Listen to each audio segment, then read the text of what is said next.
important lines of the composition, the way we're framing it in the viewfinder, and what we're putting in there, and what we're emphasizing, what we're making most dramatic, and what we're reducing and simplifying out.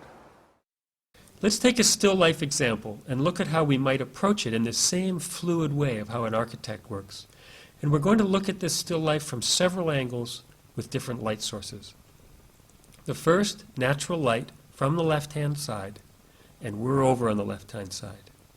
If I were doing a painting of this, I'd want to crop the flowers at the top more, or give them more room.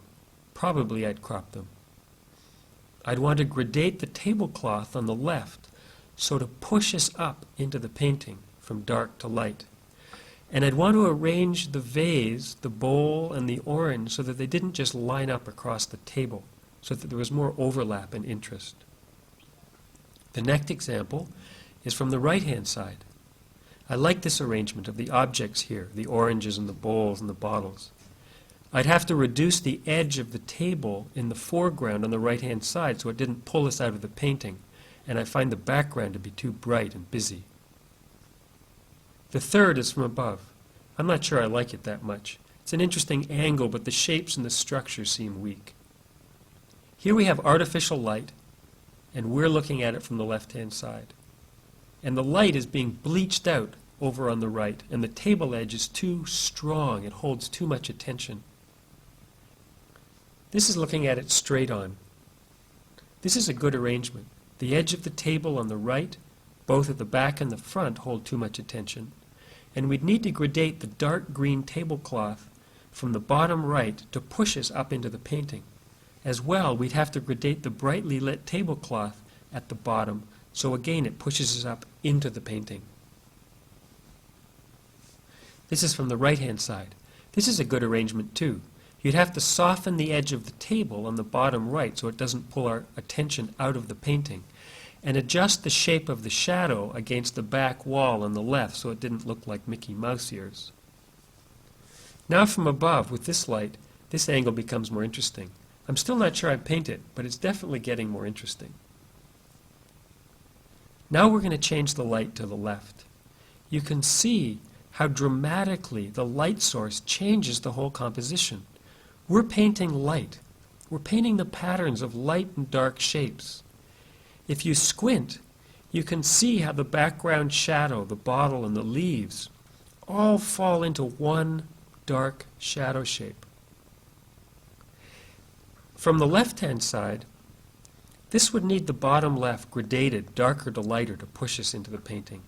The shadows behind the bottle and the flowers are intriguing, but the arrangement of the vase, the bowl, and the orange still needs some adjusting, as it did when we were from this angle before.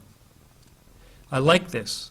I just create a big gradation along the entire left-hand side, darker to lighter, to push us into the picture. From the right-hand side, I like this too, but would darken the left side background, as in the last one, and soften the table edge at the bottom right. From above, although it's too bright on the left-hand side, both the background and the white tablecloth, the shadows on the right-hand side on the green tablecloth and the background wall are getting very interesting as shapes. We've looked at many possible variations of this still life. Let's look at the still life from the front, light from the right-hand side, and look at three possible ways we could crop this, say a square, a vertical, and a horizontal. We'd need to darken the tablecloth at the bottom of the picture, the bottom left and on the right, so they push us into the center of interest, which will be right around at the edge of the bottle, the orange, and the edge of the bowl. In the thumbnail you can see that gradation, and the shadow shapes on the back wall, and how our eye is pulled into the edge of the bowl and the bottle and the orange. You can see how when we drop thirds onto the cropping, where our center of interest is lining up both the edge of the table and the verticals of the bottle. On the vertical, I like the arrangement here. The back edge of the table on the right could have its edge softened a bit, and the bright drape of the white tablecloth down the middle and on the far left could be darkened and softened a lot at the bottom so it pushes us up into the painting. You can see I've done that on the sketch, and you can see how it pushes us up into where the center of interest is at the bowl and the orange in the bottle. You can see also that those elements would have maybe the brightest color on the orange and the darkest dark at the edge of the bottle, and perhaps the hardest edge on the edge of the bowl, and how there'd be soft edges outside that area, simple areas to more complex, loose areas to more tight areas. You can see that when we drop the thirds in on this picture, our center of interest is right up in that area. The back of the table edge and the vertical bottle are anchoring the masses to the picture plane. You can test the composition with thumbnails. Set up the foundation of the masses on the picture plane.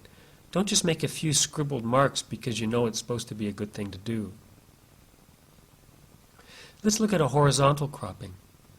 There's a lack of focus I find here, and in the sketch I've exaggerated the background shadow shape to be an important part of the composition. The bottle and the bowl are way off to the right.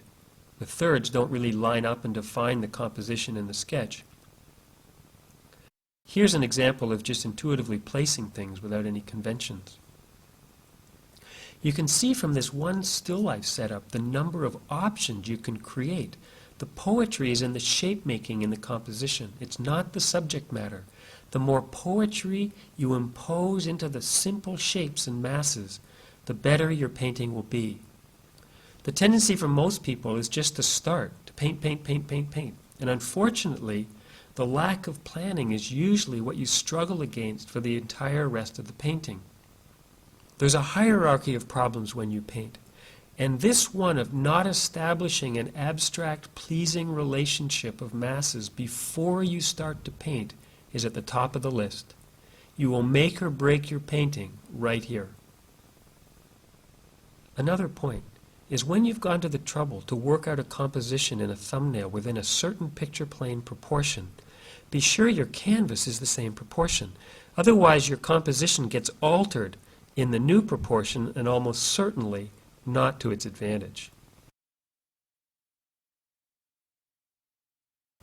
You can see in this still life example, which would apply equally to figures and interiors and portraits, how the lighting options change your composition so dramatically. With landscape you have the same thing, but it's the sun that's constantly creating those wonderful patterns. Think in terms of the patterns of light and dark masses. Squint and see them and paint that. Don't get distracted by bottles and fruits and hills and trees. Paint the shapes and the masses and set up your composition so that that's what you're responding to. This landscape will help you see the idea of light and dark masses over a subject matter. Often the tendency is to feel the need to define what's in the dark and the light. But if you squint in front of your subject, you'll find a lot of those distinctions between things just completely disappear. You can't see them, so there's no point in painting them. Squinting will help you reduce the number of value masses and simplify them. In black and white, we can see how close in value the road is in shadow to the field. We can see all the trees on the right, and we can see the road and the foreground grasses and the bottom of the telephone pole are almost exactly the same value. In color, we can see that there's a change in hue. The intensity is very low. The value is very similar, but it allows us to create that separation between one object and the next without making it busy. Look at this drawing of a tree, how our attention is held by the detail. While this one, we see the masses first, and we block those in. They're not lines, but masses. And in this portrait study, it's gotten caught up in the subject and outlines rather than seeing the values and the masses. The lines of an object are of the same value as the masses it contains. So unless you have a very thin shadow, normally you don't see lines around masses. Just the value shape next to the next value shape. The change in value creates what we think of as a line.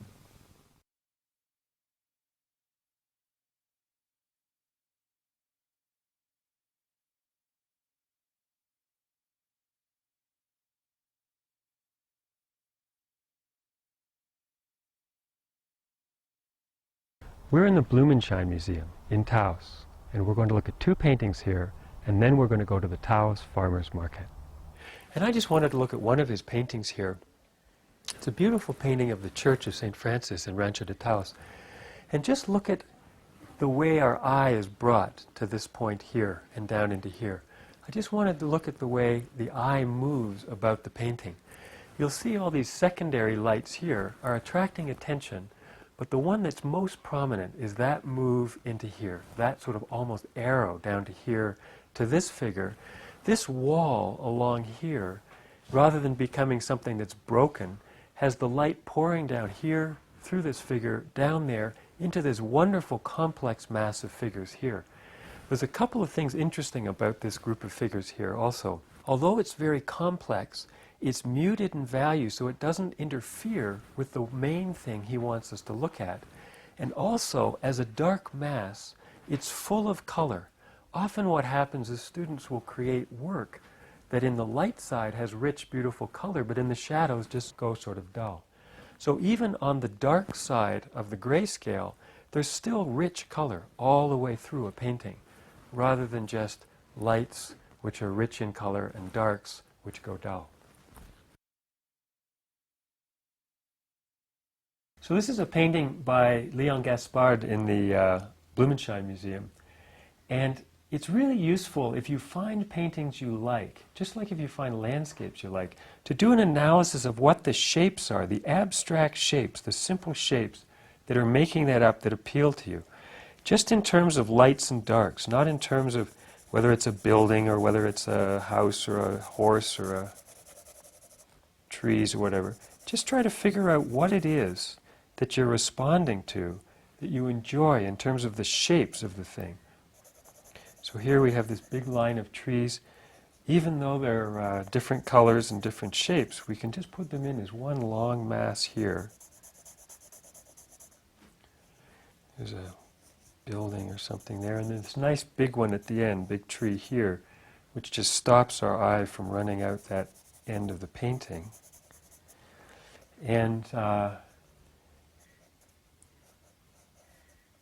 there's quite a bit of contrast for that building to be shining out. But you see how just seeing it in terms of the shapes helps us figure out how the artist has seen the thing.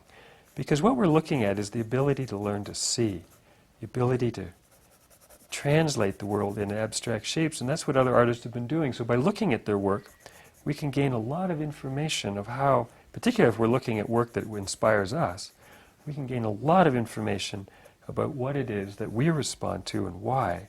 There's a little group of figures in along here. There's this slightly lighter field here. And then, I'm going to have to turn the book sideways to do this, but there's a big dark mass here that's gradating all the way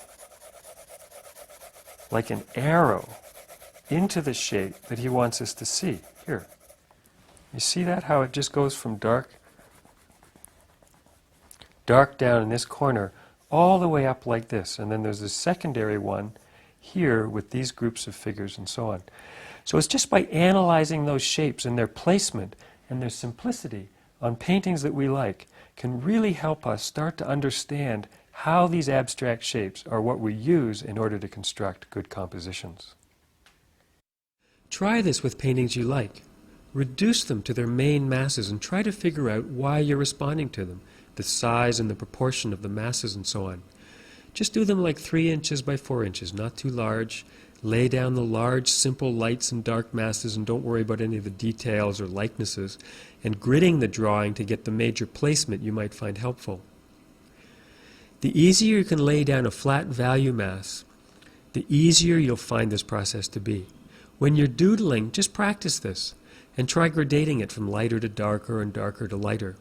If you put in your masses as a bunch of scribbled marks like this, you'll always find what you notice is the marks and not the masses. By cross-hatching like this, you can control density and darkness. You can build up your masses if you need to.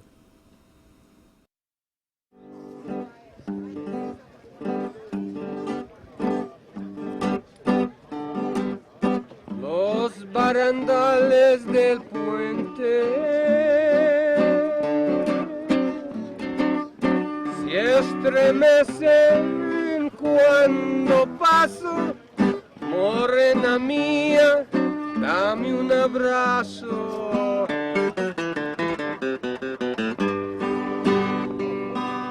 Dame tu mano morena para subir al tranvía que está cayendo la nieve fría. Está cayendo que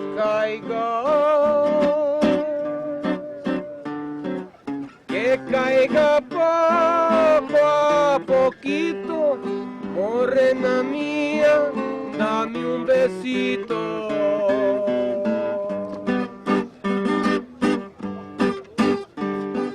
De todas a ti te quiero, de las demás no hago caso, morena mía, dame un abrazo. Whistler had a great quote about talent. He said it's the ability to do hard work in a consistently constructive direction over a long period of time. He wasn't talking about a gift. He was just talking about going out there and doing it. It's like Woody Allen's expression that success is 90% just showing up. I know when all this is introduced, it can seem a little overwhelming. It's like trying to juggle too many eggs all at the same time. But if you think of it like piano practice, I mean, it's a funny thing how people think that artists are born with talent and you just can draw and paint. But the idea of a talented musician, of course it takes years and years to learn how to play the piano. It's exactly the same thing with learning to paint. And what I'd suggest is go out with your sketchbook, even if you've only got 20 minutes a day. But just daily go out with the sketchbook and translate something that you're looking at into abstract shapes and design, improving the composition, improving the drama. It'll be so dramatic what happens when you come back to painting with that way of thinking behind you as the foundation when you start to paint. There's poetry everywhere. So when you see that, simplify it, reduce it, and express it, because that's what makes great art. Now we have a series of short critiques of student sketches showing what they're looking at, what they're drawing, and what I'm suggesting. Is that incredible? Are you painting that? Oh, sorry. You are? I am. It's spectacular. You've got the far bank coming up here, that little piece of yellow, and the little piece of blue here. Sunlight coming in here, plains, a little bit of sky, and this cliff coming up like that, right? Well, the only thing is you've got cliffs actually running all the way here, and you've got cliffs running all the way here. Mm-hmm. So what you've chosen to do is give us a 50% amount of cliff on this side, 50% amount of cliff, so that we arrive right in the middle of your painting here, where it would have been so simple just to have come over this way or that way a little bit, just to kind of offset our design a little bit, so you're kind of coming into something or into something rather than just like kind of arriving at it. But the way you're painting it, and the way you're seeing the lights and the darks and the different shapes and so on like that, I think it's terrific. If you look at that shadow, that say just that little bit of yellow there, this shadow shape here, and then it runs down in here, you've got a fence post there, this whole chamisa bush that's running like this, and then these beautiful shapes that are silhouetted against, and then this is all in shadow here, coming more and more like that. And then these ones that come out the top are beautiful, sort of ramshackle shapes. And then this whole thing is dark in behind this, all silhouetted. There's a couple of things here, running up like that. Painting these things obviously are dark, and those are dark. You've got some fabulous painting potential for a painting right in there without, I mean, and all you've got in the background is one simple shape, maybe a pale grass shape here and like a darker green here and maybe a bluer sort of mountain shape back there, but it's a portrait. Either just focus on if that. you're going to think about that thing, I'd go in for it as a portrait or go someplace so you can't see it, because it's either saying paint me or it's really distracting for what's going on behind it. Yes, it's too much. Well, the two together, to start thinking about drawing a house out here, is kind of meaningless. It's such an afterthought compared to what the density of information that's right here. This thing will just detract you entirely. Okay, my first problem with it, okay, is, and I can't even quite get to the drawing of it, because the first problem I have with it is I see what you're seeing in the building. I see the beautiful shapes that you've got on the sunlit side of the building and the way it's presented against the yellow tree behind. All that part is great. The problem is I don't know how to get into the painting, because the bottom 2/3 of the painting is a big wall of green bush that's just like right in front of us. There's no lead into it. I don't know how to, I have to kind of hurdle over this bramble bush, 10-foot high bramble bush, to get into the painting. Our eye tends to move through the painting, and because of that we need a way to get into it. You're setting up a condition like, whew, how am I going to get in there? But this way, this thing isn't just becoming a wall that you have to get over. You're allowing us a pattern, a pathway into the painting, up this dark, around to where you want us to go, and a nice overlap back here, which will maybe pull us back. By coming in on the subject right here, pretty much, you weren't giving us any way to get into and around a painting. You were just carving off a nice piece of light against dark. And this begins to get us moving around the picture plane so that we can have a whole composition. It's not that you couldn't do that. It's not that you couldn't pull it off. But you're heading right into the most complex part of the landscape, these lights and darks and rocks. And there's no simplicity on each side to kind of say, okay, this is a whole line of bushes or mountains or something leading us, like this thing being one great big simple shape, to something that starts to get complicated. It's complicated right from the start. Every single shape is like, you can't, every single one there is absolutely essential to figure out what's going on. You know, you've got this little piece of road right here and we're moving down to that. But even on the level of your sketch, you're putting in all these darks and so on. Just look what happens when you de-emphasize this one and put the backlight up into this one. Keep that nice halo there. And you see how much more that starts to pull you this way? It does. You go right. Yeah, I mean this could go down a little darker yet. Right there. But you see, rather than getting two things that are equal, you might get, oh yeah, well I'm just painting this nice green, and before you know it, you're getting two things here that hold your attention, rather than the movement down to this little piece of road that you want to get us to. And those fence lines coming in like this, and that big tree, say here, and then those other chamisas back there, those nice sunlit grasses right there, silhouetted against there. Few more of those pieces, a really light bush, which I think you have in there, that mountainside just running along the back, and maybe a little piece of mountain like that. Do you see how the different shapes, if you want to pull us in here, let's say, with these real darks in here and that sunlit grass there, you could have this whole shape moving you into that piece. This one of chamisas and rocks and so on moving you in there. This one pulling you down. These over. These ones all giving interest, and this one. Do you see how you create a set of lines pulling you into a place? And the placement is such that it's pretty unambiguous about what you want us to do. And again, you could just gradate this whole thing. So this one too is just helping you into that whole place.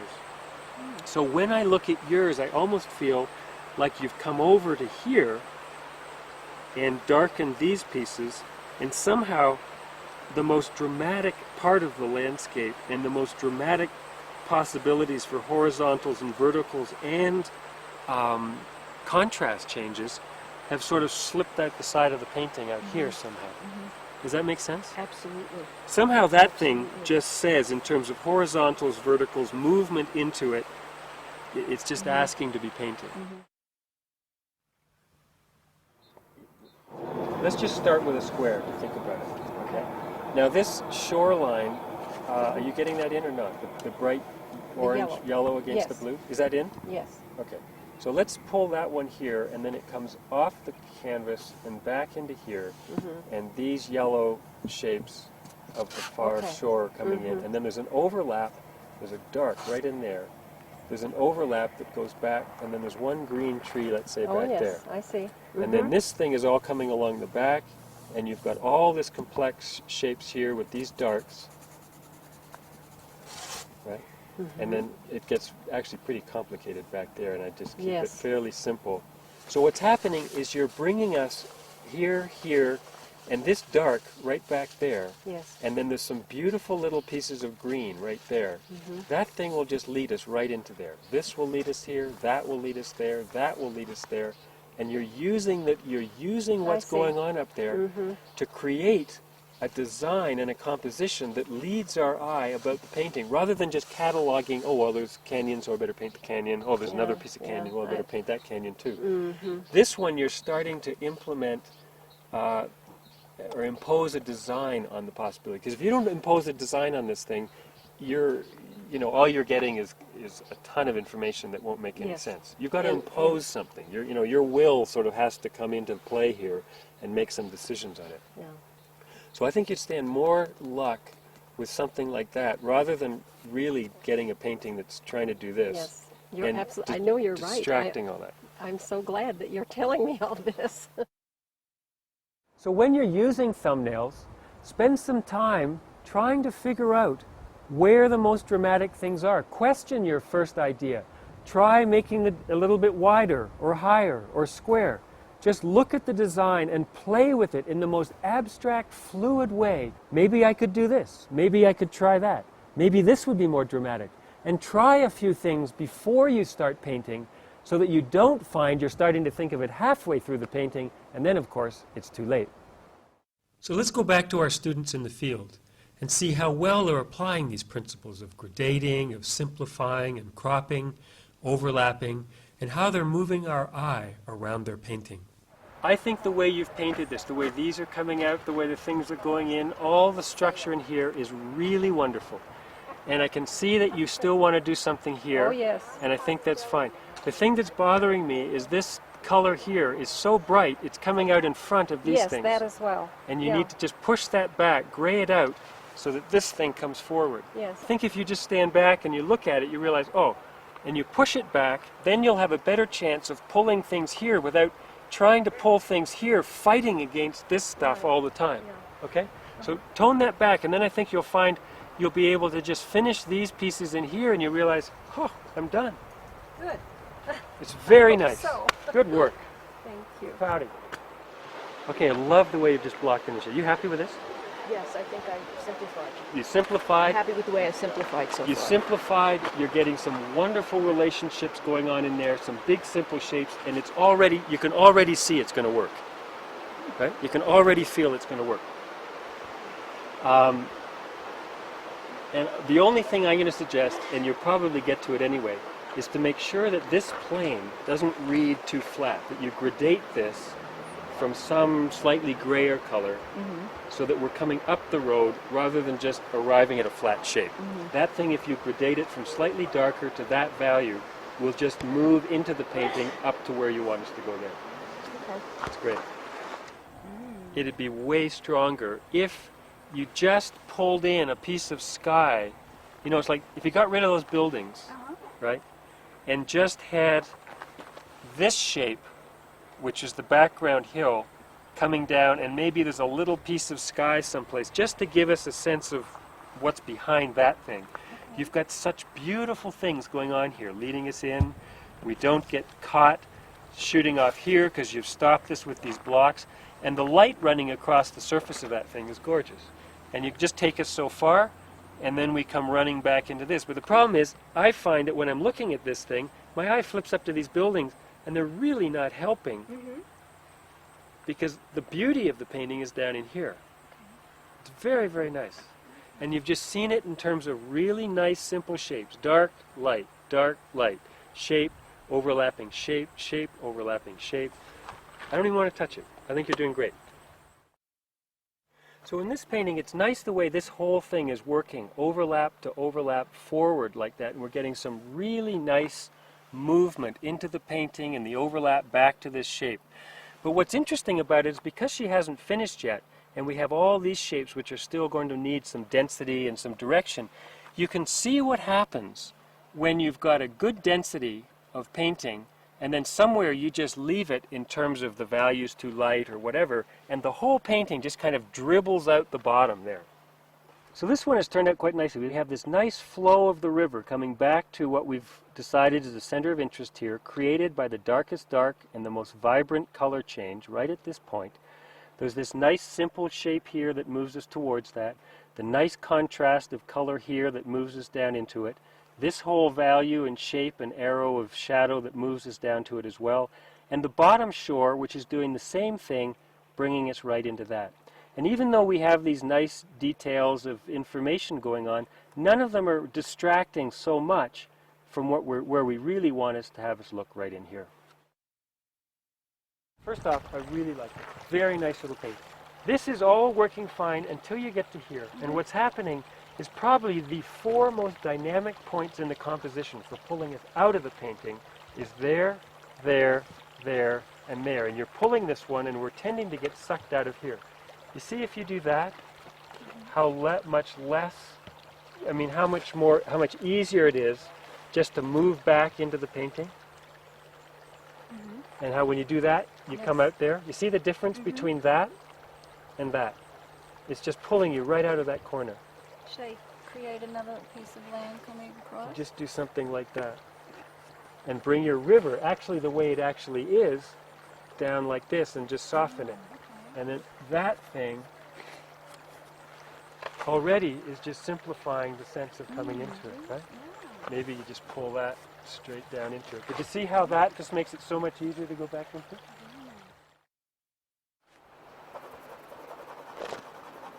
Well, let me just make one suggestion and then I'll leave it alone. This whole road, I would gradate it darker to lighter. Darker down. Darker to lighter. Because right now, when you do a big plane like that, it tends to start just reading as a flat shape. Okay. And you're not drawing the thing as a flat shape. You're drawing as a set of overlaps moving back into space. These blues tell me you're interested in aerial perspective. Everything about it is telling me that you want to go this way, except your road is just sitting as a two-dimensional plane like this. Okay. And if you gradate it from sort of more grayer to a color that gets a little warmer, and certainly not any lighter than that, you might even bring it down a little bit. Okay. So that these things it doesn't just sort of disappear off the edge of the universe here. You could have an overlap. If you brought that down to about here, you could bring this one down into it, and then have a second set of bushes here behind that, and not intersecting there. You don't want an arbitrary join of two overlaps at the same point, because then you'll wonder, well, are they on the same plane or what? So if you run it back just below that or just above that and gray it in such a way that it's obviously behind this one and behind that one, then you'll just get a nice overlap that goes back, and then the mountains are even farther back than that, and we'll just get a sense of moving back, because that just kind of drops us off the end of the earth. It does. It's like the edge of the Grand Canyon there or something. Okay. And it would just be, it's just what's going on, but it's just setting those overlaps so that we move back into space more effectively. Okay. Thanks. The way you're painting this thing, actually it's good. We're moving back into this piece. What you need now is something in the background to hold us into that, because right now we're moving into where you've got all this complex water, rocks and water, and then just disappearing into the top of the painting. In fact, it's all arrows shooting us out of the top. It's light, it's not very dense in interest. You're pulling us into something and then basically letting us just go out the top without holding it. So before doing anything else down here, work in whatever darks you need, or duller color, or denser color, that pull down into these rocks so that we don't flip out the top of the painting. if you were to take a line of shadows that maybe follow here, and maybe a group of them up here, and then they move into a group of these things up there like that, that somehow go from lighter to darker, and then darker, so that we're pulling, this whole thing is pulling us in just the way that's pulling us in, and that's pulling us in, and this could pull us in. Then that might work quite well. Then you've got a nice movement across the canvas, and it's not just being cut off, and you just have nowhere to go. So let's review everything we've talked about into a few main points to put into use so you'll have the tools to create more engaging compositions. 1. Look more. Spend more time walking around what you're responding to. Look for interesting angles and lighting. 2. Squint to reduce detail and see the masses. 3. Use a viewfinder to crop and arrange the masses on the picture plane. 4. Eliminate and simplify. When you find something, clarify what it is you're responding to and eliminate everything that doesn't add to that. 5. Do thumbnails. Several, if necessary, with value masses to establish the design. There's no point in starting to paint if you haven't a composition with a strong foundation. 6. Use an armature that helps lead the eye into and around the picture plane. 7. Think in terms of masses. Reduce it to 5 or 6 value masses. A few poetically placed will do wonders when you start to paint. Now you're ready to paint. When you start to paint, 1. Keep the same proportions. When you enlarge your thumbnail, be sure the proportions and the placement of the masses are the same on the canvas. Otherwise, the whole thing can change dramatically, usually for the worse. 2. Block in the major value masses simply and quickly to see how the whole will begin to work. The old masters often used to do this with a grisaille, just in black and white, before they started to fully paint the thing in color to see that the composition was already going to work. 3. Use a mirror to look at the main masses upside down or backwards to see if there's anything that's distracting or something that's leading your eye out of the painting. 4. Modulate the color masses. Create more interest in the less dominant masses by modulating your paint color. And a useful way to do this is to take any color and to take the colors on each side of it on the color wheel and to use those 3 to create interest so that things don't get too busy. 5. Then start to paint. Working at the edges, pulling the eye into the center of interest, thinking in terms of the shapes and gradating them to pull your eye into the painting. In addition, I'd like to mention 2 exercises. 1, do studies of paintings that you like. Sketch them, not too large, just looking at the main value masses and how the artist has simplified them, how your eye is being led into the painting, why certain areas are you responding to, why certain areas are being left as secondary. Do studies and practice that, consciously trying to figure out what the artist is doing that you're responding to. And 2, do a composition sketch a day, even if it takes 20 minutes. But just small, 4 by 5 inches, 3 by 4 inches, a value study of something around you, your kitchen, the backyard. But think in terms of the masses, not objects and subjects, and keep it simple.